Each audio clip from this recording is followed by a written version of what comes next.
Greetings, language enthusiasts around the globe. Welcome to another exciting episode of our idiom series. Today's phrase of choice is jump the gun.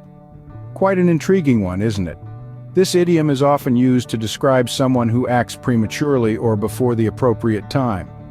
Picture someone who makes premature decisions and takes hasty actions. That's essentially jumping the gun. So, ever wondered where this idiom came from? Or have you used it yourself?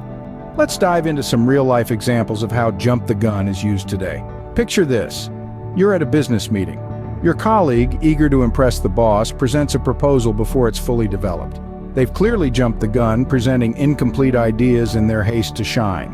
In this context, jump the gun signifies an act of premature execution, potentially leading to unfavorable outcomes. Also, a homeowner decides to purchase expensive kitchen appliances and fixtures before finalizing renovation plans or consulting with a contractor. As a result, they may later discover that the purchased items are incompatible with the renovation design or exceeds the budget. Here, this leads to both wasted time and money, representing an action taken too soon. And now for a dash of humor, imagine a groom who says "I do" before the priest finishes the wedding vows. Talk about jumping the gun. Or in this case, jumping the "I do." Who knew that jumping the gun could be so entertaining?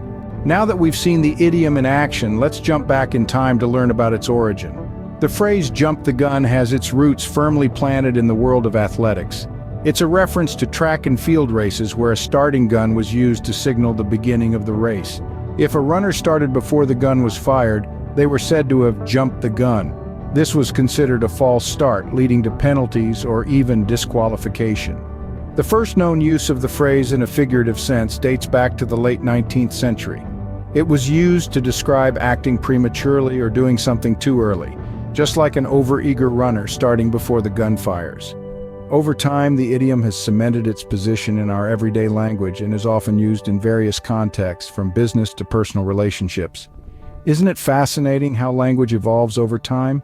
Here's a fun fact about jump the gun. This idiom actually has a cousin in the Spanish language.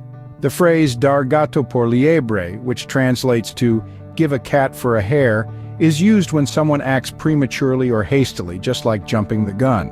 Both idioms illustrate the universal human tendency to rush into things without proper preparation or thought. This cross-cultural similarity just goes to show how interconnected our world truly is.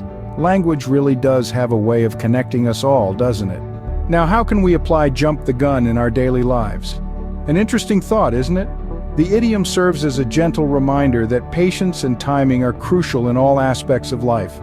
Whether it be in our professional endeavors or personal relationships, rushing things can often lead to missteps. So let's take a step back, breathe, and wait for our moment to shine. After all, the early bird may catch the worm, but the second mouse gets the cheese. Remember, it's not always about being the first, but being the best prepared. It's been a blast exploring Jump the Gun with you today. We've delved into its historical roots, seen it in action through real-life examples, and even discovered some fascinating facts about it. But now, we'd love to hear from you. Can you share a time when you or someone you know jumped the gun? Was it a moment of excitement or perhaps a lesson well learned? Your stories not only make our community vibrant, but also enrich our understanding of how language shapes our everyday experiences. And while you're at it, why not dive into our other videos? We have a whole library of idioms waiting to be unraveled. Subscribe to our channel and join us on this linguistic journey where we unpack the stories behind the phrases we often take for granted. Until next time, remember, don't jump the gun and keep exploring the fascinating world of idioms.